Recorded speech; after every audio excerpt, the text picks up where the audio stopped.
안녕하세요. IT 임플란트의 상악 대구치 부위에서 적용하는 드릴링 프로토콜에 대해서 살펴보도록 하겠습니다. 이제 우리가 보통 풀 드릴 시퀀스는 이렇게 보여지는데요. 상악 대구치 부위에서는 골질이 무르기 때문에 대부분 전 단계 SD 드릴을 풀랭스로 사용하거나, 만약에 이제 상부의 골질이 조금 밀도가 높다라고 하면 짧은 최종 단계 SD 드릴을 풀랭스로 사용해서 임플란트를 식립하는 경우가 대부분입니다. 그리고 이제 만약에 어느 정도 골질이 된다라고 하면 최종 SD 드릴을 좀 더 긴 길이로 사용을 하게 되겠죠. 그래서 이런 조합으로 드릴을 운영하게 될 텐데요. 지금 본 증례는 이제 힐트 사이트고 대구치부에 임플란트가 심어지게 되는데 본 퀄리티 4 정도 됩니다. 그러니까 좀 무릎뼈의 위치이고요. 5, 6, 7 세 군데에 각각 4.3, 13mm 길이의 IT 임플란트를 식립하기로 했습니다. 드릴링 프로토콜은 애초에 잡을 때 리치 폭이 어느 정도 되고 골밀도가 평균적인 골밀도라 생각을 해서 SD를 풀랭스로 사용을 하고 식립을 하거나, 또는 SD 풀랭스로 사용하고 짧은 최종 다이아메터의 SD를 사용해서 임플란트를 식립하기로 했습니다. 그래서 드릴 플로우는 이제 이렇게 보이고요.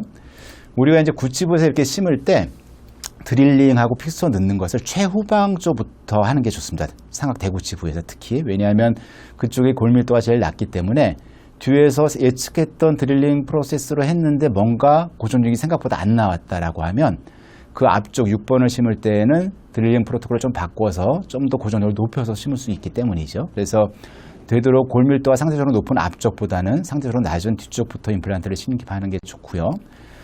전 단계 S 드릴 13mm를 풀랭스로 먼저 드릴링을 했고요.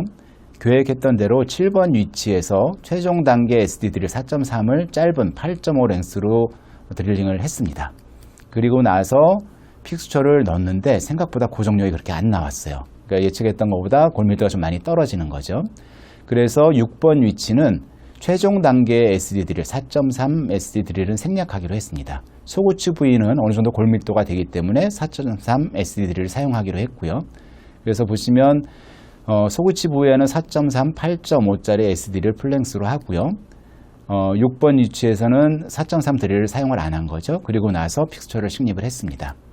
그리고 나서 보면 고정력이 16 위치에서 25를 얻었고요. 초기에 생각보다 고정력을 못 얻었던 17 위치는 15 정도가 나왔습니다. 그죠? 그리고 15도 한 25 정도가 나왔고, 17번 위치 때문에 이제 전적으로 싸움어지를 해서 힐링을 했던 케이스고요. 그리고 나서 보철이 들어가고 9년째 보면 좋은 골 반응을 보입니다. 특히나 상부 피지골 쪽에 골밀도가 상당히 증가되면서 안정되어 있는 마이크로 스레드와 7도 조인트가 아주 효율적으로 작동하고 있는 그런 임상 결과를 보입니다. 다음은 이제 사이너스 그라프트 하는 골질 사정골의 케이스인데요. 7번 위치는 어느 정도 골높이가 되고요. 이 6번 위치는 잔존골이 너무 낮아서 이제 사이너스 리프트를 해서 코로날 어프로치를 하면서 본을 밀어 올리기로 그라프트를 하기로 계획을 한 케이스고, 전 단계 SD를 사용하고 픽스처를 넣기로 계획을 했습니다. 그래서 보시면 먼저 전 단계 SD를 사용을 하는데, 보시면 이제 7번 위치에서는 풀랭스로 드릴링을 해서 의도적으로 사이너스 플로어를 퍼포레이션 시키고 그쪽에서 고정력을 얻기로 했고요. 코로날 어프로치로 사이너스 막을 들어 올려야 되는 그 위치에서는 막을 먼저 들어 올린 다음에 막을 이제 풀랭스로 드릴링 넣으면 찢어지죠. 그랬을 때 저걸 풀랭스로 드릴링을 한다라는 것은 상당히 위험합니다. 그래서 사이너스 그라프트를 코로날로 한 다음에 드릴링 운영을 할 때에는 최종 픽스처에 커팅 엣지가 있는 끝 단부 한 2, 3mm가 사이너스 플로어의 바닥을 통과하면 그 다음부터 고정력을 증가시키면서 초기 고정을 얻을 수 있습니다. 즉 그 목적을 달성하기 위해서 전체 3.8, 8.5 SD 드릴을 사이너스 플로어 벽에 걸린 상태에서 한 2mm 정도만 더 들어가는 위치까지만 드릴링을 한 겁니다. 그래서 리프팅 되어 있는 막도 보호하고 픽스처를 넣을 때 사이너스의 인페리어 월에서 고정력을 확보하기 위한 방법이죠. 만약에 저 드릴을 너무 낮게 사용해서 사이너스 플로어의 코티칼 본을 저 정도 깊이까지 뚫어 놓지 않으면 픽스처를 넣을 때 저걸 통과를 못합니다. 그럼 제자리에서 빙글빙글 돌면서 진행이 안 되겠죠. 그래서 이 사이너스 그라프트 잔존골이 5mm 이하인 데에서 드릴링 운영해서 사이너스 플로어에 걸치고자 할 때에는 전 단계 드릴로 사이너스 플로어의 하방 월을 통과한 다음에 2mm 정도 깊이까지 더 드릴링을 하고 픽스처를 넣는 방법으로 하시면 안정적으로 고정력을 얻을 수 있습니다. 그래서 보시면 픽스처를 넣을 때 하방 쪽에 이제 일차적으로 걸리겠죠. 걸린 상태에서 커팅 엣지가 커팅을 하면서 사이너스 플로어의 하방 하얀 코티칼 본에 고정력을 얻으면서 더 진입해서 들어가게 됩니다. 그래서 사이너스 크라프트 한 부위에서도 단단한 고정력을 얻을 수가 있겠죠. 그래서 16 부위에서는 20, 17에서는 25N 정도의 고정력을 얻었고요. 역시 서머지드 힐딩을 했다가 보철물을 연결하고 5년 정도 경과되는데 보면 6번 부위에 마이크로 스레드 부분에 굉장히 골밀도가 증가되면서 증가된 트라벨 패턴이 방사선상에서 아주 명확하게 보이고 안정되어 있는 걸 보이죠. 그래서 아주 좋은 초기 고정, 2차 안정도, 기능 후에 응력 분산, 그리고 단단한 고래 형성, 이런 양상들을 보실 수가 있습니다. 본중대는 이제 6번 위치에서 발치를 하고 즉시 승립을 했던 경우인데요. 이제 대구치기 때문에 5.3 다이아메타를 이용을 했습니다. 발직을 해서 넓은 발치와의 고정을 얻어야 되니까 좀 다이아메타가 큰 임플란트를 사용을 했고요.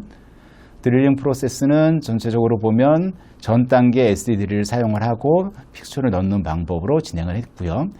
이게 지금 11.5mm를 계획을 했는데 보시면 드릴 플로우에서 전 단계 2개 드릴, 즉 3.8, 4.3 SD 드릴은 13mm를 선택한 걸 보실 수가 있어요.